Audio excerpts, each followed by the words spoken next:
Morning class with. कैसे हैं आप सभी? चलिए बहुत बढ़िया।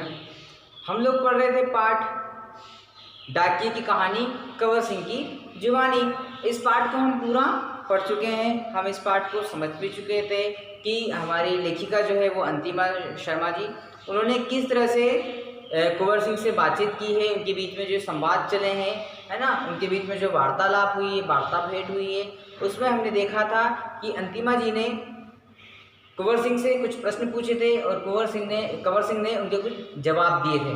ठीक है, कुछ प्रश्न जो थे उनके व्यक्तिगत जीवन पर थे, कुछ प्रश्न जो थे उनके कार्य क्षेत्र को लेकर के थे, कुछ सवाल जो थे वो देश की डाक विभाग को लेकर के सवाल उन्होंने पूछे थे। ठीक है, तो उन्होंने जवाब दिए थे। वो जानना चाहती थी कि किस तरह से हमारी डाक सेवाएं काम करती है, किस तरह से हमारी डाक प्रणालियाँ काम करती हैं। और कंवर सिंह जो थे वो देश के सम्मानित पोस्टमैन थे। ठीक है, उन्हें सम्मान दिया गया था, भारत सरकार द्वारा सम्मानित पोस्टमैन थे वो, और उन्हें बेस्ट पोस्टमैन का अवार्ड भी मिला था। तो ये सारी चीज़ें हमने उस पाठ में पढ़ी है ना। अब देखना हमें इस वीडियो में हमें ये देखना है कि उस पाठ में पीछे प्रश्नोत्तर नहीं दिए गए हैं। ठीक है, तो कुछ प्रश्नोत्तर मैंने तैयार किए हैं आप लोगों के लिए, तो वो आज उन प्रश्नोत्तर पर हमें चर्चा करनी है और आपको वो सारे प्रश्न उत्तर आपकी कॉपी में लिखना है। ठीक है, तो शुरू करते हैं हम प्रश्नोत्तर। ठीक है, पहला प्रश्न है हमारा, कंवर सिंह कहाँ का रहने वाला था, उसके परिवार में कितने सदस्य थे? हैं, ये हमने पहले भी पढ़ा था, पहले ही पेज में पढ़ा था जहाँ कंवर सिंह ने अपना परिचय दिया था अंतिमा सिंह को। उस समय हमने पढ़ा था कि कंवर सिंह कहाँ का रहने वाला था, उसके परिवार में कितने सदस्य थे। तो इसका उत्तर हम लिखेंगे कि कंवर सिंह हिमाचल प्रदेश के शिमला जिले के नेरवा गांव का रहने वाला था। ठीक है, हिमाचल प्रदेश के शिमला जिले के नेरवा गांव का रहने वाला था। उसके परिवार में पत्नी के अलावा 3 लड़कियां और एक बेटा था, एक लड़का था। ठीक है, हमारा प्रश्न था कि कंवर सिंह कहाँ का रहने वाला था, उसके परिवार में कितने सदस्य थे। तो कंवर सिंह हिमाचल प्रदेश के शिमला जिले के नेरवा गांव का रहने वाला था और उसके परिवार में उसकी पत्नी, 3 बेटियां और एक बेटा था, है ना। ये हमारे प्रश्न का उत्तर हुआ। चलिए इसको अपनी कॉपी में लिख लेंगे। अभी प्रश्न क्रमांक 2 पढ़ते हैं। दूसरा प्रश्न पढ़ते हैं कि डाक विभाग में डाक सेवकों को क्या क्या करना पड़ता है ना। ये भी हमने पढ़ा था इस पाठ के पेज नंबर 3 पर हमने पढ़ा था इस प्रश्न का कि डाक विभाग में डाक सेवकों को क्या क्या करना होता था। तो कंवर सिंह ने इसके काम बताए थे कि उन्हें क्या क्या काम करने होते हैं। उन्हीं कामों को हम यहाँ पर लिखेंगे हमारे उत्तर में। चलिए उत्तर लिखते हैं कि डाक सेवकों को चिट्ठियाँ, रजिस्ट्री पत्र, पार्सल, बिल और बूढ़े लोगों की पेंशन आदि काम गांव-गांव तक पहुंचाने का काम करना पड़ता है।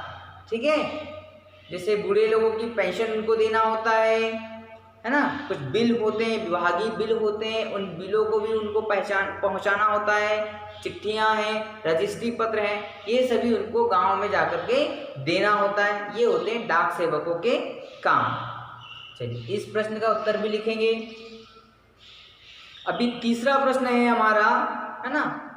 तीसरा प्रश्न लिखते हैं कि पहाड़ी क्षेत्रों में डाकियों को किन किन परेशानियों का सामना करना पड़ता है। जो डाकिये होते हैं वो पहाड़ी क्षेत्रों में भी चिट्ठियां देने जाते हैं, उनके पास वाहन नहीं होते हैं, तो उन्हें किस तरह की परेशानियों का सामना करना पड़ता है, कौन कौन सी मुसीबतें उनके सामने आती है, कौन कौन सी परेशानियां उनके सामने आती हैं, उन परेशानियों को हमने यहाँ पर लिखना है।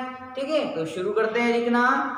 पहाड़ी क्षेत्रों में डाकियों को रोज बहुत लंबी दूरी पैदल ही तय करनी पड़ती है ना। क्यों करनी पड़ती है? क्योंकि वहाँ पर गांव जो है वो थोड़े दूर दूर होते हैं। 4-5 किलोमीटर पे एक गांव होता है, फिर 4-5 किलोमीटर पे एक गांव होता है, और एक गांव में 8-10 ही मकान होते हैं, और फिर वो पहाड़ी क्षेत्र होता है तो वहाँ पर बस सुविधा नहीं है, वाहन चला नहीं सकते, तो तो उनको पैदल ही आना जाना होता है, पैदल ही यात्रा करनी पड़ती है। तो पहाड़ी क्षेत्रों में डाकियों को रोज बहुत लंबी दूरी पैदल तय करनी होती है, ये उनके लिए बड़ी समस्या है। दूसरा है कि मुश्किल मौसम जैसे बर्फबारी आदि का सामना भी करना पड़ता है ना। अब ऐसा तो है नहीं कि चिट्ठियां बर्फ में नहीं जाकर देना होगा, है ना। चिट्ठियां कोई मौसम को देखकर तो रुकती नहीं है, चिट्ठियों को तो वहां पर पहुंचाना होता है उनकी जगह पर।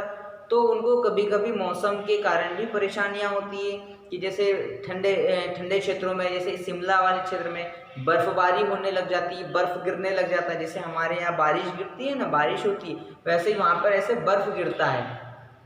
तो उनको कभी कभी बर्फबारी का भी सामना करना पड़ता है। चलिए प्रश्न क्रमांक 3 हम लिख चुके हैं, अभी प्रश्न क्रमांक 4 हम लिखेंगे। भारतीय डाक सेवा की मुख्य विशेषताएं लिखें ना। चौथा प्रश्न है हमारा कि जो हमारी डाक व्यवस्था है या डाक सेवा है हमारे देश की, उसकी क्या क्या विशेषताएं हैं वो हमें लिखना है। तो चलिए सबसे पहले लिखते हैं कि सन 1854 में शुरू हुई, हमारे देश में डाक सेवाएं सन 1854 में शुरू हुई थी, ये पहली विशेषता लिखेंगे। दूसरी लिखना है कि 1.55 लाख से अधिक डाकघर है, हमारे यहाँ कितने हैं 1.55 लाख, ठीक है, हमारे देश में डाकघर हैं। तीसरी में लिखेंगे कि दुनिया की सबसे बड़ी डाक सेवा है ना। हमारे देश में जितनी बड़ी डाक सेवा है इतनी बड़ी डाक सेवा किसी अन्य देश में नहीं है ना। हमारे देश की डाक व्यवस्था सबसे बड़ी डाक व्यवस्था है।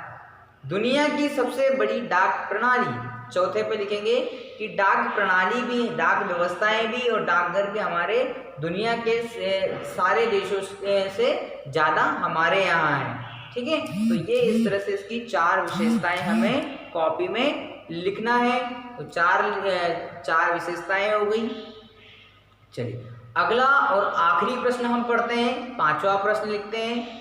कंवर सिंह को कौन सा पुरस्कार मिला और क्यों, है ना। हमारा आखिरी प्रश्न इस पाठ का कि कंवर सिंह को कौन सा पुरस्कार मिला और क्यों, है ना। उसको एक पुरस्कार मिला था, ठीक है, तो क्यों मिला था भाई उसको वो लिखना है कि कंवर सिंह को जान पर खेलकर डाक की चीजें बचाने के लिए 2004 में बेस्ट पोस्टमैन का पुरस्कार दिया गया, ठीक है। उत्तर में लिखेंगे कि कंवर सिंह को जान पर खेलकर डाक की चीजें बचाने के लिए 2004 में बेस्ट पोस्टमैन का अवार्ड दिया गया था, ठीक है। हमने ये भी आखिरी वाले पेज पर पढ़ा था कि जब वो उनकी रात में ड्यूटी थी तो उस समय वो डाकघर में गए थे, वहाँ पर कुछ लोगों ने दरवाज़ा खटखटाया था और जैसे उन्हें दरवाज़ा खोला तो कुछ लोगों ने उन पर हमला कर दिया, लेकिन उन्होंने ज़ोर से चिल्लाना शुरू कर दिया तो लोग आ गए और वो हमलावर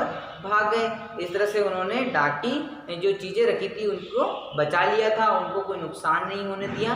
तो इस बात से उनको सम्मानित किया था भारत सरकार ने कि उनको प्रशस्ति पत्र दिया था, उनको शील्ड दी थी और 500 रुपये का नगद उनको इनाम भी दिया था और उनको बेस्ट पोस्टमैन के अवार्ड दिया गया था सन 2004 में, ठीक है। तो ये चीज़ें हमें इन प्रश्नों के उत्तर आपको लिखना है अपनी कॉपी में, ठीक है, क्योंकि किताब में तो जगह है नहीं है, तो आपको अपनी कॉपी में इस पाठ के प्रश्नोत्तर लिख लेना है, ठीक है।